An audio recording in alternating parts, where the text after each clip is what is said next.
अरे लल्ला, डरने की क्या बात है, बस थोड़ी आंधी तो है।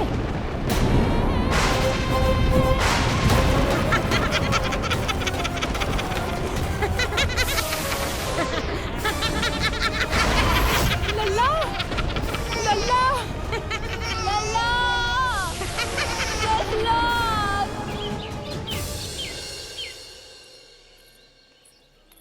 जीजी, अरे यशोदा, नंद भैया। जीजी, ये नीलमणि के षष्ठी पूजन का उपहार है।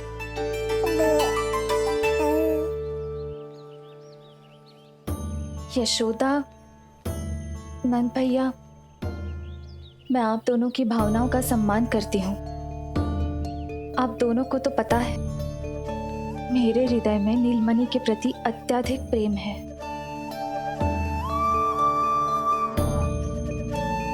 यशोदा, तुम तो जानती हो, मैं ऐसे वस्त्र नहीं पहनती। स्त्री का श्रृंगार उसके पति से होता है, और मेरे पति तो उस महादुष्ट कंस के कारागार में बंदी है। ऐसे में इस रास रंग का झूठा दिखावा कैसे करूं नंद भैया?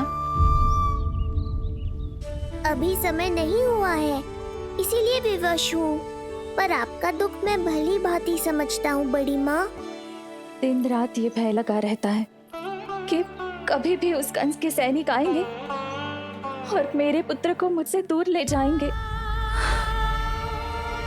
इस आशंका में मैंने उसका बालपन भी खो दिया है।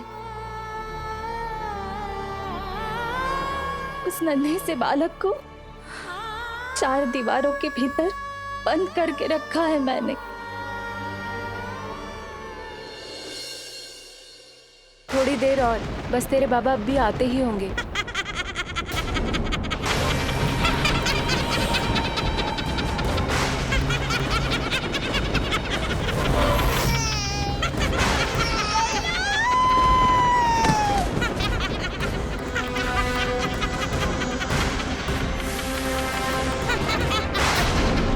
भाभी, आपका पुत्र हमारे नीलमणि का बड़ा भाई। आप उसे खुली हवा में सांस लेने दें। मेरा विश्वास करें, आप दोनों गोकुल में पूरी तरह सुरक्षित हैं। जीजी, नारायण के घर देर भले ही है, किंतु अंधेर ना है। बस कुछ समय का कष्ट और है जीजी, फिर सब ठीक हो जाएगा। और ये देखो, नीलमणि स्वयं आओ है आपको उपहार देने के लिए। इसे भी मना करोगे आप? नीलमणि, बस आज हट मत करना। मैं तुम्हारी ताऊ जी से मिलूंगी ना, तब नए वस्त्र गहने सब पहनूंगी, साज श्रृंगार करूंगी। तब पूर्ण अधिकार से देना तुम अपना उपहार, किंतु आज नहीं। बड़ी प्रसन्नता की प्रतीक्षा में छोटी छोटी प्रसन्नताओं को त्यागना नहीं चाहिए बड़ी माँ। जीवन तो परमात्मा का उपहार है, उसे जीना चाहिए। जीजी, बड़ी प्रसन्नता की प्रतीक्षा में जीवन की छोटी छोटी प्रसन्नताओं का त्याग ना करना चाहिए। जीवन तो परमात्मा का उपहार है, जीवन तो जीना चाहिए। नंदराज, नंदराज, नंदराज, क्या हुआ? भोला, बंसी, तुम दोनों यहाँ? जी वो उपनंद जी ने कही थी कि आपको वार्षिक कर के बारे में स्मरण करा दूं, इसलिए हम दोनों चले आए। अरे हाँ, नीलमणि के आने की प्रसन्नता में मैं तो भूल ही गया था। अधिक देर होने पर कंस की दृष्टि में आने का संकट। कोई ना, मैं कल मथुरा जाकर कर जमा करा दूं। अरे किंतु कल तो लल्ला का पालना उत्सव है। सुनो जी, शीघ्र ही आना। भैया, हो सके तो अपने भैया और बहन देवकी का समाचार भी पूछ लीजिएगा। जी भाभी। इस बार कछु समस्या नहीं होनी चाहिए। ये बार आज मथुरा से कछु अतिथि आए थे, उन्हें पता चलो है कंस ने राजा वासुदेव और रानी देवकी को कारागार से बाहर निकाल लो है और अपने महल में रख लो है।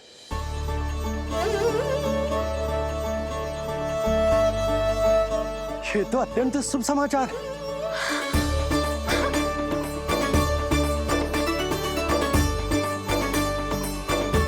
तुमने पहले क्यों ना बताया? हमें लगो आपको पहले से पता होगी महाराज। अच्छा ठीक है, जाकर तैयारी करो, कल तुम दोनों भी मेरे साथ चलोगे। जाओ।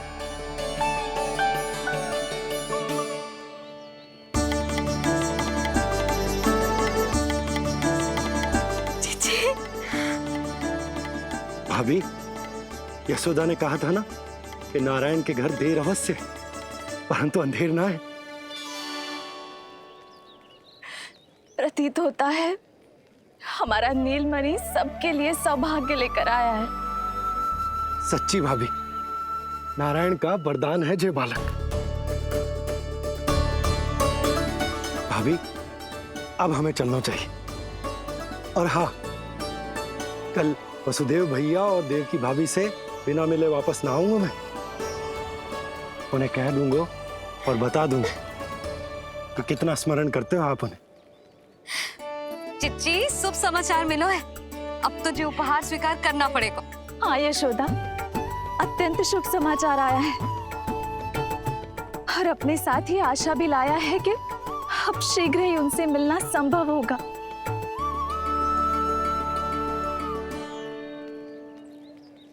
तुमने सत्य कहा था यशोदा, जीवन जीना चाहिए। मैं भी जीऊंगी, छोटी छोटी प्रसन्नताओं को मनाऊंगी, अपना ध्यान रखूंगी, फिर से सजूंगी, संवरूंगी। अब जब वो मुझसे मिलने आएंगे, उनका स्वागत करूंगी। उन्हें वैसे ही मिलूंगी जैसे जैसे उन्हें छोड़कर आई थी। मैं आपको आपके दुख से मुक्ति दिलाऊंगा। बस कुछ समय तक और प्रतीक्षा कर लीजिए बड़ी माँ।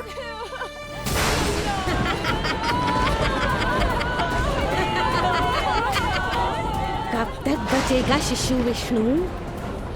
आज नहीं तो कल तू मेरा निवाला अवश्य बन जाएगा। कल तुमसे भेंट होगी पूतना। कहाँ है तू शिशु विष्णु? शीघ्र ही तुझे आहार बनाऊंगी मैं। तुमने बहुत दुष्कर्म कर लिए पूतना। अब तुम्हारे आतंक का अंत करूंगा मैं।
चिंता क्यों करती हो मैया?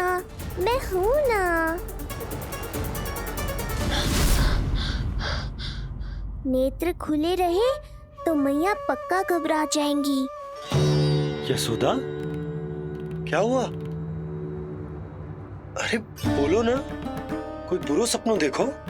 ना, स्वप्न तो ना था, किंतु मेरा मन बहुत घबरा रहा है। ऐसा लगो जैसे नीलमणि को कुछ। ये देखो, नीलमणि तो शांति से सो रहा है, तुम ना व्यर्थ ही व्याकुल हो रही। बाबा सही कह रहे हैं मैया, कुछ नहीं होगा मुझे। सुबह होने में अभी समय है, व्यर्थ की चिंता को झटक सो जाओ। अच्छा, ऐसे कैसे झटक दूं चिंता? नींद अचानक खुलो है मेरी, इसका अर्थ है अवश्य ही कोई बुरी दृष्टि है मेरे लल्ला पर।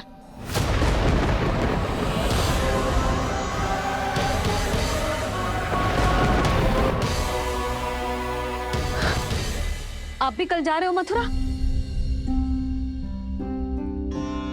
सुनो जी, जाना आवश्यक है, रुक ना सकते आप? कर जमा करानो है यशोदा, कल अंतिम दिन है। यदि वो निकल गए तो नारायण ही जाने वो कंस क्या करेगा। जानो आवश्यक। पिछले 6 दिन से नित्य कोई ना कोई कर्मकांड संस्कार चल रहा है, इसीलिए तुम थक गई हो। तनिक विश्राम कर लो, सो जाओ। देखो नीलमणि भी जय कह रहा है कि मैया मोरी विश्राम कर लो, सो जाओ। कल मेरा पालना उत्सव मनानो है कि ना? सो जाओ।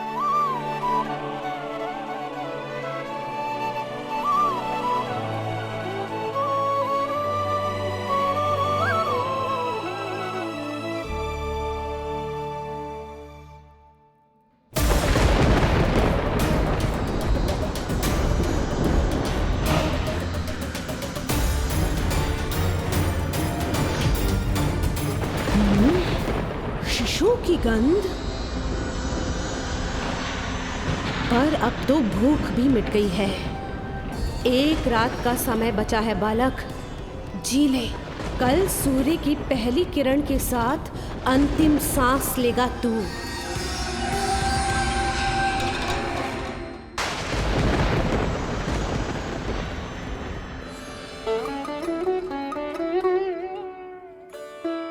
संतान के लिए मैया का कैसा अद्भुत प्रेम है ये। पूतना की छाया से ही इन्हें आने वाले संकट का आभास हो गया।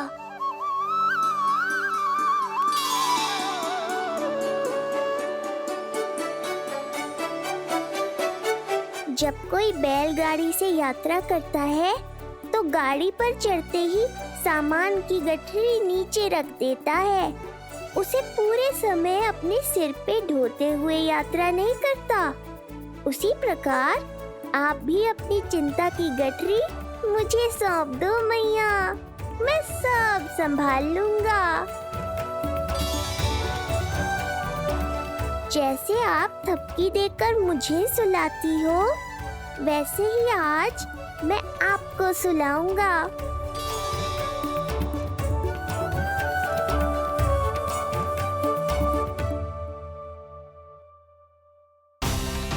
वचन देता हूँ मैया, जिसने आज आपकी निद्रा भंग की है, कल उसे चिर निद्रा में सुला दूंगा मैं।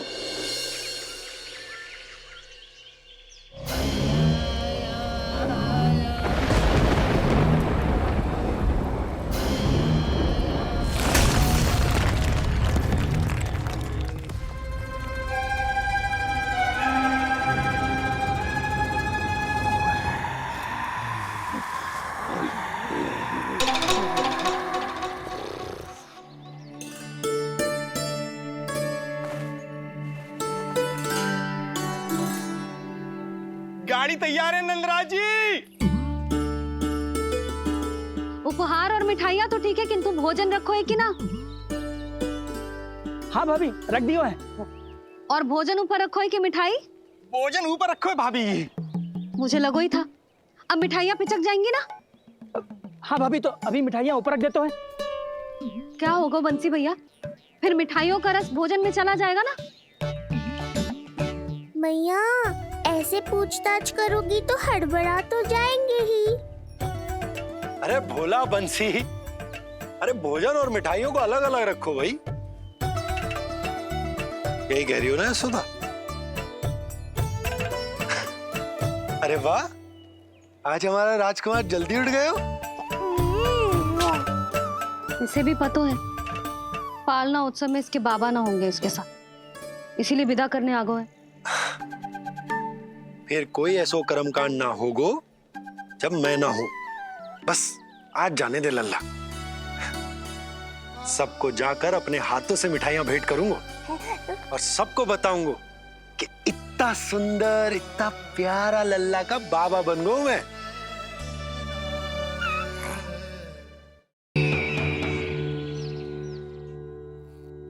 भैया के अत्याचारों की कोई सीमा ही नहीं। हमारे पुत्र को ढूंढने के लिए अब उन्होंने पूतना को आदेश दिया है। वो केवल महाभयंकर ही नहीं बल्कि मायावी भी है। हमें किसी भी प्रकार से ये सूचना गोकुल भिजवानी होगी। सत्य कह रही हो देवकी। मुझे भाई नंद को किसी भी तरह सावधान करना ही होगा, किंतु कैसे? हमारे लल्ला के बारे में जानकर सबसे अधिक कौन प्रसन्न होगा पता है? वसुदेव भैया। सत्य कहा आपने।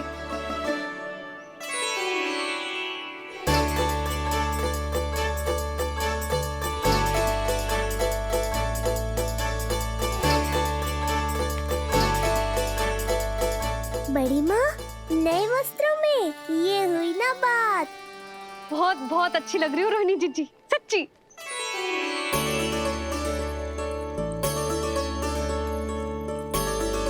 आपने जीवन में फिर से रुचि लेना आरंभ कर दियो है।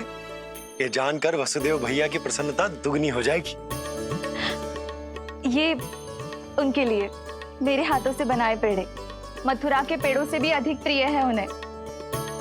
और ये देवकी की नवजात कन्या के लिए कहिएगा केवल वस्त्र नहीं है, अपना आशीर्वाद भेजा है मैंने। जी। सच में यशोदा, नीलमणि एक आशा का दूत बनकर आया है मेरे जीवन में। नंद भैया उनसे ये भी कहिएगा कि मैं और उनका पुत्र हम दोनों ही यहाँ कुशल से हैं। अगर ईश्वर ने चाहा तो शीघ्र ही उनसे मिलना संभव होगा। वसुदेव भैया और देवकी भाभी से बहुत सारी बातें करनी। यदि विलंब हो जाए तो चिंता मत कर। जाने से पहले अल्लाह को हृदय से तो लगा लो।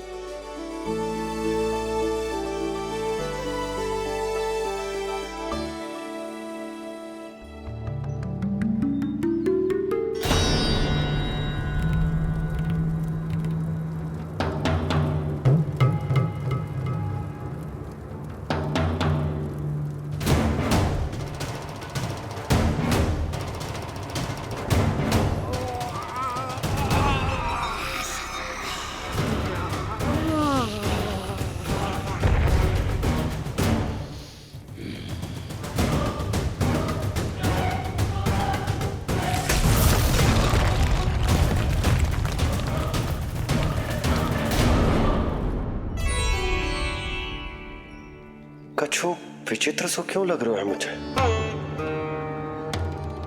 बाबा, आपका पुत्र है ना यहाँ, सब कुशल मंगल ही होगा।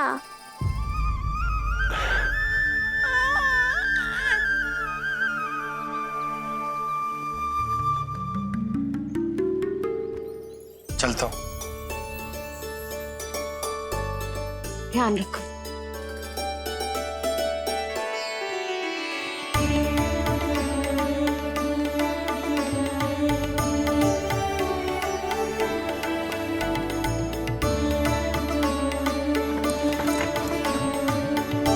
जय राम जी की। जय राम जी की।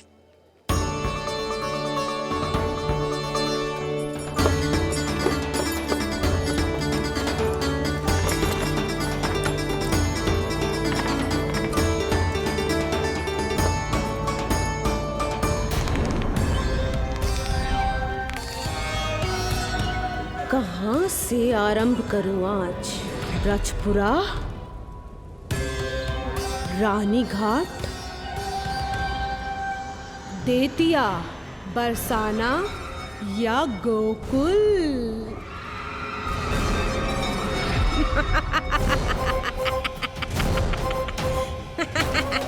यही तो चाहता था मैं कि तुम यहाँ आओ।